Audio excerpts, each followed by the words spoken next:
Hello everyone, good morning সবাইকে। শুভ সকাল। আবার চলে এলাম নতুন একটা ভিডিও নিয়ে। আশা করি সবাই সুস্থ আছে এবং ভালো আছো। আর শুনতে পাচ্ছি ট্র্যাক্টরের শব্দ, ট্র্যাক্টর চলছে। আমি এখন জমিতে চাষ দিচ্ছি। আমি দেখতে পাচ্ছি ট্র্যাক্টর, এই জমিটায় গম বুনবো, তার জন্য চাষ দেওয়া হচ্ছে। যাই হোক, তো এখন যেখানে বসে আছি সেই দিক থেকে কখনো আমি ভিডিও করিনি, আজ ফার্স্ট টাইম এই দিকটায় ভিডিও করছি। মানে আমাদের মাঠটা ঠিক ওই দিকে আর আমি আছি এই দিকে। তো এই জমিটা অনেকবার দেখিয়েছি। আর এইদিকে এখন যাচ্ছে ট্রেন, দেখতে পাচ্ছ ট্রেন যাচ্ছে।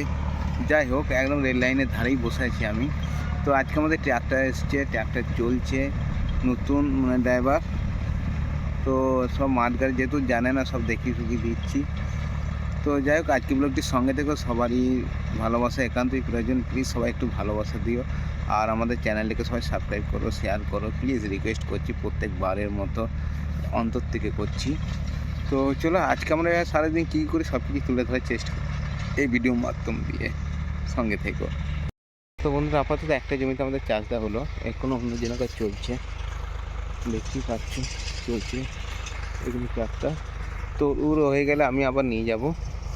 আর এই হচ্ছে আমাদের রেল লাইন। মানে আমি আপাতত রেল লাইন থেকে 50 ফুট দূরে আছি। এই পাঁচিরটা দেখতে পাচ্ছ, এই পাঁচিরটা হচ্ছে রেল লাইনের বর্ডার। এই যে ছোট্ট করে একটা পাখি রয়েছে, দেখতে পাচ্ছ তো, এ হচ্ছে বর্ডার। ওর উপরে আমাদের যাবার কোনো পারমিশন নেই ওই পারে, গেট ছাড়া। আর এইখানে এই যে দেখতে পাচ্ছি খেজুর গাছগুলো রয়েছে, এখানে ব্রিটিশ আমলে একটা রেল স্টেশন ছিল।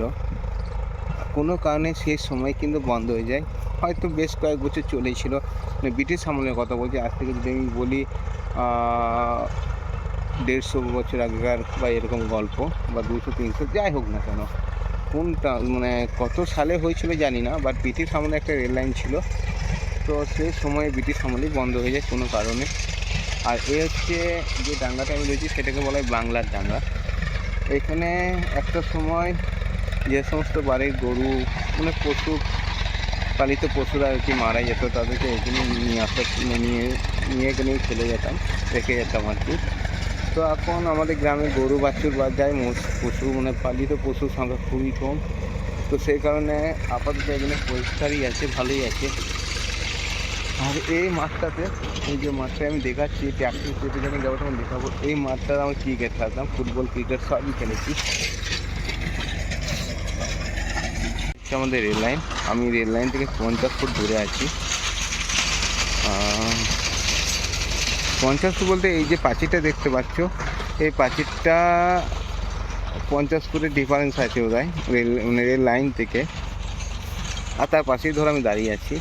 যাই হোক, এটা হচ্ছে আমাদের রেল লাইনের রেড জোন এরিয়া। মানে এখানে সমস্ত সুইসাইড বলো বা রেল থেকে পড়ে যাওয়া বিভিন্ন রকম কেস, এইখান থেকে ওইখানে একটা বড় ফুল বলে জায়গা আছে, ওই অবধি হয়। তো এই কারণে এটা আমাদের বলা হয় রেড জোন এরিয়া। এই হচ্ছে আমাদের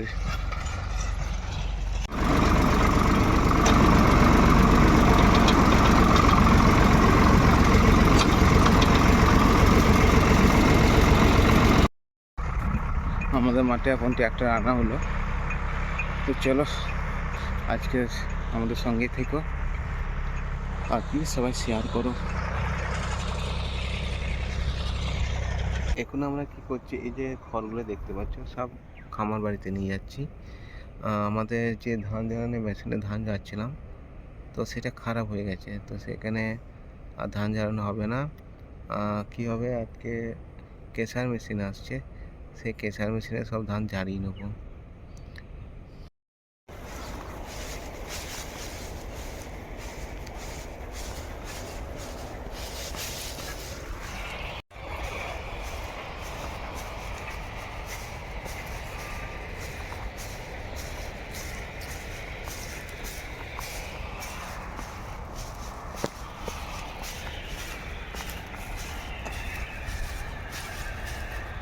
হ্যালো এভরিওয়ান, গুড মর্নিং সবাইকে, শুভ সকাল। আবার চলে এলাম নতুন একটা ভিডিও নিয়ে। আশা করি সবাই সুস্থ আছে এবং ভালো আছো। এখন মর্নিং বললাম, বাট এখন মর্নিং না, বেলা বয়ে গেছে, 12টা বেজে গেছে। দুপুরবেলাটাই ঠিক ছিল, বাট যেহেতু শুরু করলাম এই মাত্র ভিডিওটা, সে কারণে মর্নিং বলেই শুভেচ্ছা জানালাম। যাই হোক, এখন আমি রয়েছি মাঠে, দেখতেই পাচ্ছি আমার চারদিকে মাঠ। আর আমাদের এখানে গত ভিডিওতে দেখেছিলে যে এগুলো সব ধানে ভর্তি ছিল, মানে একদম পুরো লোড করা ছিল এই জায়গাগুলোতে। এখন কিন্তু একটু ধান নেই, সব ধান আমরা কালকে রাতে, মানে রাতে বলবো না, সন্ধ্যেবেলা কেশার মেশিনে জ্বালিয়ে সব ধানগুলো এখানে লোড করেছে। আর পোয়ালগুলো যেগুলো খড়কুটোগুলো যেগুলো বেরিয়েছে সব এখানে লোড হয়েছে। আর এটা কিন্তু পাহাড়ের মতো হয়ে গেছে, অনেকটা উঁচু ছিল আগে, এখন অনেকটা কমে গেছে, যেহেতু রাতে হাওয়াতে উড়েছে খানিকটা, বা বলতে পারো বসে গেছে। যাই হোক আমাদের ব্লগটির সঙ্গে থেকে পাশে থেকে সবাইকে বারবার রিকোয়েস্ট করছি, অনুরোধ করছি, সবাই একটু ভালোবাসা দিও। টাকা পয়সা কিচ্ছু চাই না, কারণ ফকির মানুষ আমি, একটু ভালোবাসা চাই, একটুকু সাপোর্ট চাই, প্লিজ এইটুকু করো তোমরা। তো আমাদের এই জমিগুলোতে সব চাষ দিয়ে দিয়েছি, দেখতেই পাচ্ছ সব চাষ দেওয়া আছে, কিন্তু এই বড় তিনটে জমিতে এখন আমরা কিছু বসাই নেই। কারণ ওই যে নিচের দুটো যে জমি দেখতে পাচ্ছ, সেই দুটো জমিতে আমরা করব তোমার সবজি চাষ, আর এটা আমরা বলবো গম। তো এখনো যেহেতু গম বোনা হয়নি, আর যেহেতু এখনও গম বোনার সিজন হয়তো এখন নেই, আর কিছুদিন পর হয়তো হবে। যাই হোক, আমি জানি না টাইমটা কখন অ্যাডজাস্ট। তো এইগুলো আমরা এখন সবজি বসাবো। আর চলো আমাদের সবজি বাড়ি দেখাই। গত বেশ কয়েকদিন ধরে আমরা সবজি বাড়ি দেখাইনি, আমাদের পেঁয়াজগুলো কত বড় হয়েছে সেগুলো তুলে ধরার চেষ্টা করবো এই ভিডিওর মাধ্যম দিয়ে।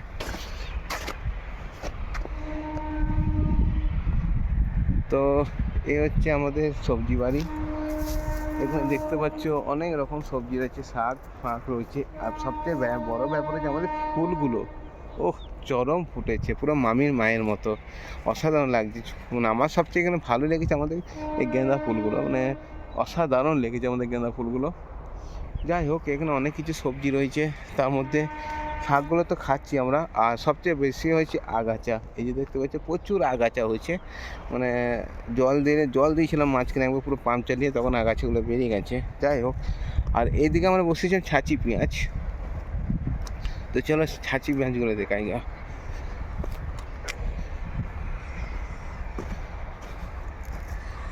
এই তো আমাদের ছাঁচি পেঁয়াজ এখানে বসিয়েছি, দেখতে পাচ্ছ। তো এখানে বেশ 2 কেজি মতো ছাঁচি পেঁয়াজ লাগানো আছে, আরও লাগাবো, এতটার মতো লাগাবো, মানে আমি যেখানে দাঁড়িয়েছি সেখানে অবধি। তারপর হয়তো রসুন লাগাবো, মানে সময় পেরিয়ে যাচ্ছে, যেহেতু আমাদের অনেক কাজ রয়েছে বলে আমরা করতে পারছি না।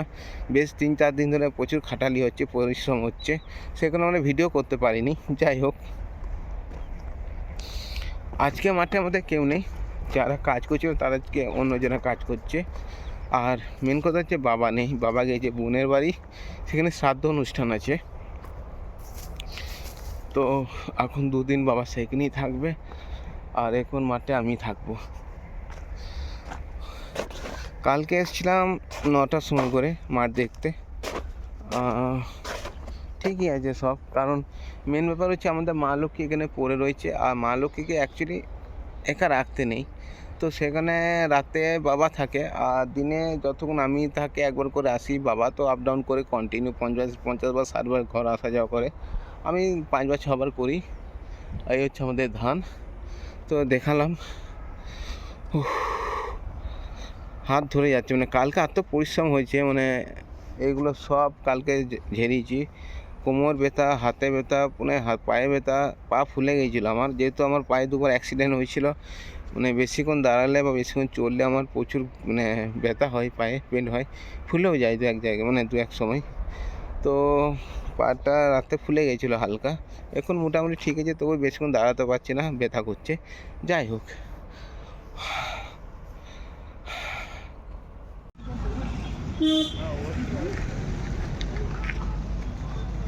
বর্ধমানে 2 প্যাকেট নিয়ে চলে আসবে তাহলে